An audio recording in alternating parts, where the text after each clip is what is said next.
Hello children, in the last class we have discussed about the different types of vegetation which are found throughout the world. I hope all of you have understood from that video about the different types of vegetation belt of the world.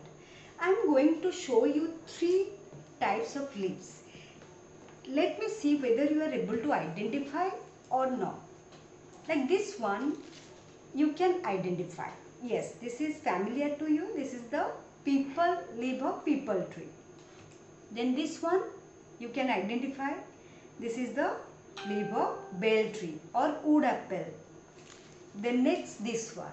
I know you cannot identify this one. This is the leaves of Asoka tree. Dear children, it may be the leaf of the peepal tree, it may be the leaf of the wood apple or the bel tree, or it may be of Asoka tree. What is common in all three? These are very good medicinal value. These three trees are very good for treating different types of diseases. So in the same way, in a surrounding, when you will find whatever the trees you find, can you name a tree which is not useful to us?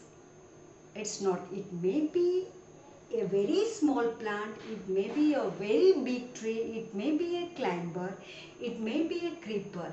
Each and every plant is useful to us. So dear children, today we are going to discuss about the advantages of forest.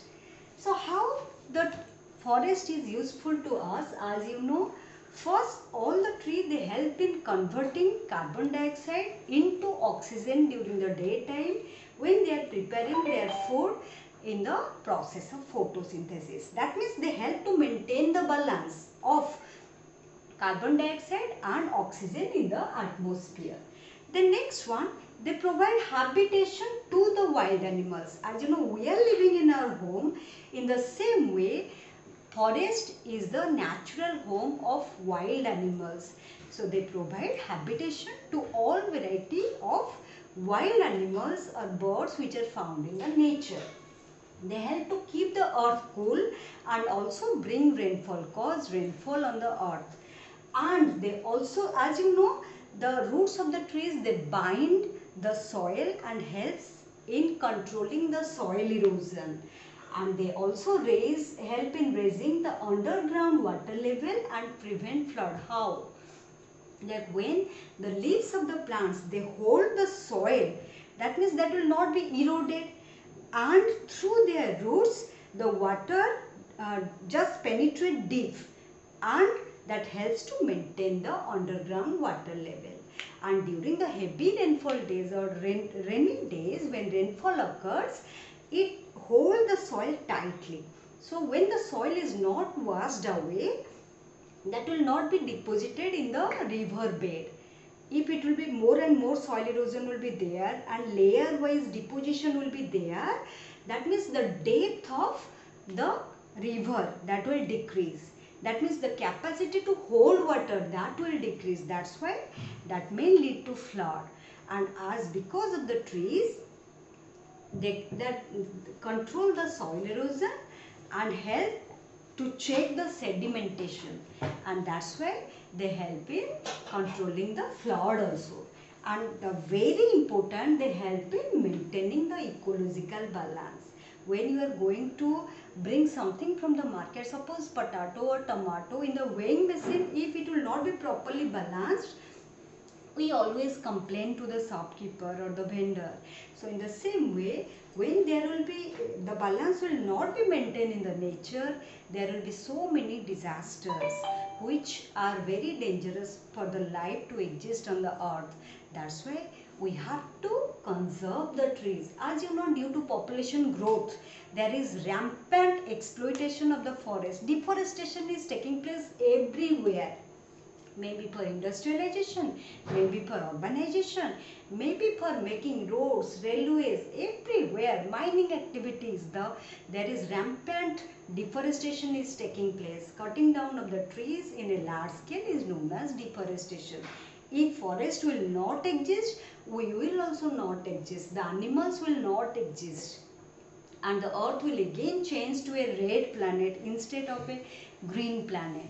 That's why there is a need to conserve forest. And how can we conserve forest? Like when deforestation is the cause, first you have to write afforestation should be encouraged. And we have to adopt the policy of each one plant one policy. As you know, throughout the world, the total population has been crossed 7 billion. If everybody will take care of a plant, that means just imagine how much forest area will increase. That's why we have to adopt the policy of each one plant one. Then we have to encourage the efficient utilization of forest product, and also we have to encourage the use of substitutes. Forest product, as you know, we are, suppose for example, we are getting valuable wood for making furniture. So to make furniture, simply you will go for cutting all the valuable tree. So that means the type of tree will not exist as per the population. So that is why instead of making furniture from wood, we can go for other substitute. From metals also it can be prepared. Then we can enforce some laws and guidelines. It should be passed by the government that certain rules and laws or guidelines should be strictly not only passed but should be implemented properly to control deforestation. And last but not the least, we have to discourage shifting cultivation. As you know, shifting cultivation means in the dense forest areas, in the hilly areas, the farmer used to clear a part of the land and there they cultivate for 3 to 4 years. When the land loses its fertility, they again shift to another area and prepare another new land for cultivation. So that leads to loss of forest. We have to discourage, we have to check it, we have to guide the people that instead of doing shifting agriculture, they can go for permanent agriculture. By in a place permanently they can cultivate. So in the same way as forest is useful to us, in the same way wildlife is also equally important for us. So how the wildlife is important for us?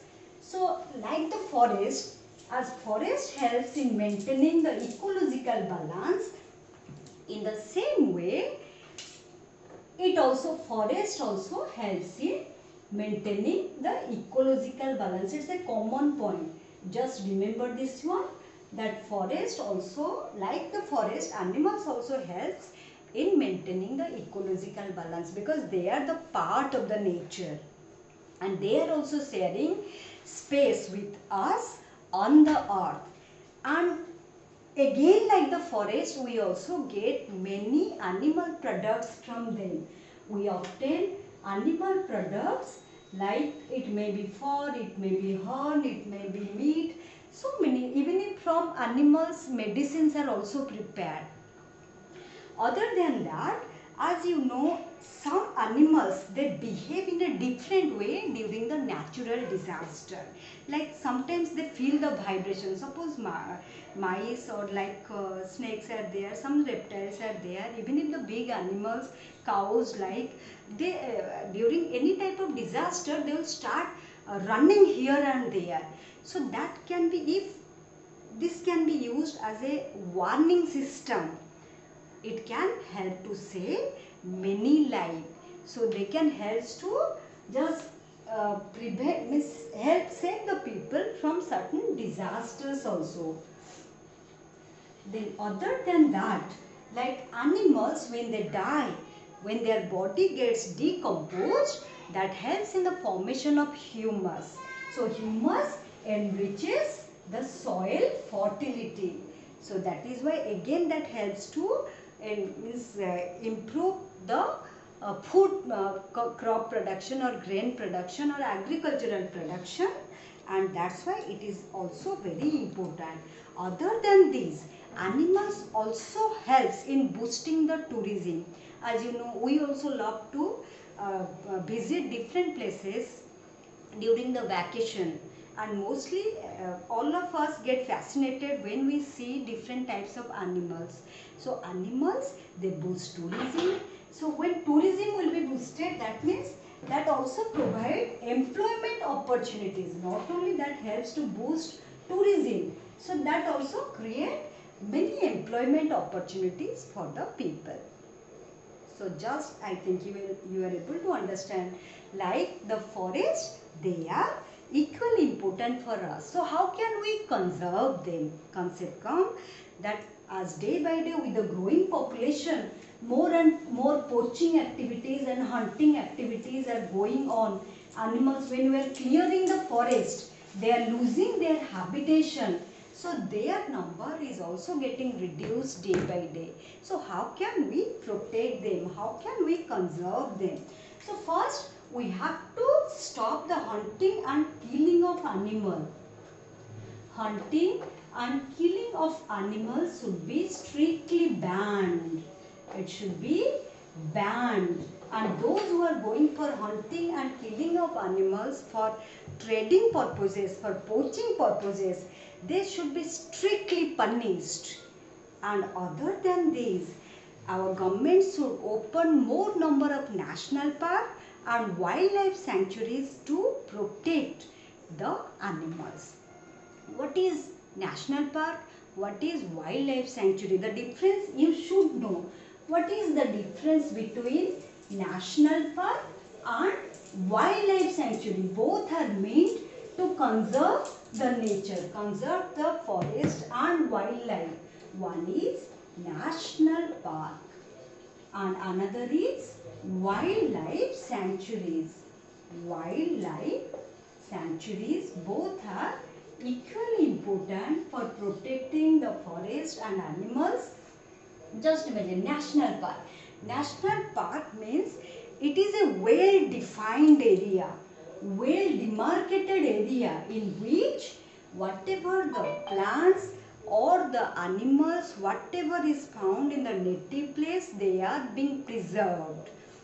That site is just declared as a protected area, and whatever exists there, that is being protected, and no human activities are allowed inside. You can go and visit the national parks with the permission, prior permission, but you cannot go there for firewood collection. You cannot collect the medicinal plants, and hunting is strictly prohibited.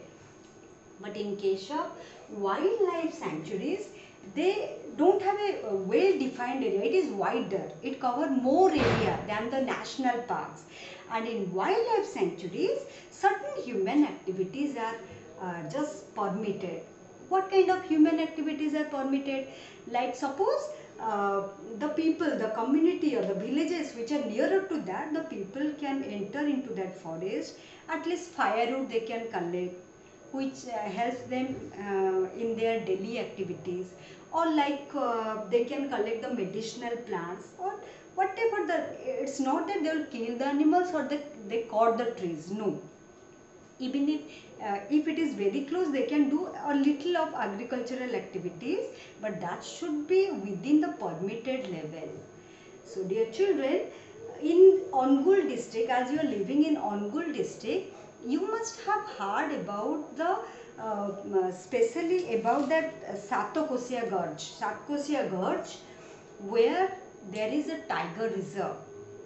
And that tiger reserve, I think you have heard about the Sundari tigress that was brought from Madhya Pradesh, Bandhavgarh National Park, and that is being kept here in Satkosia Tiger Reserve, where it has been at initial stage that has created certain problems. So many problems were created. Still that is now under well defined area. It is being kept and being protected. So other than that, I think that all of you know about Simlipal Tiger Reserve. That is also a national park. National park come Tiger Reserve.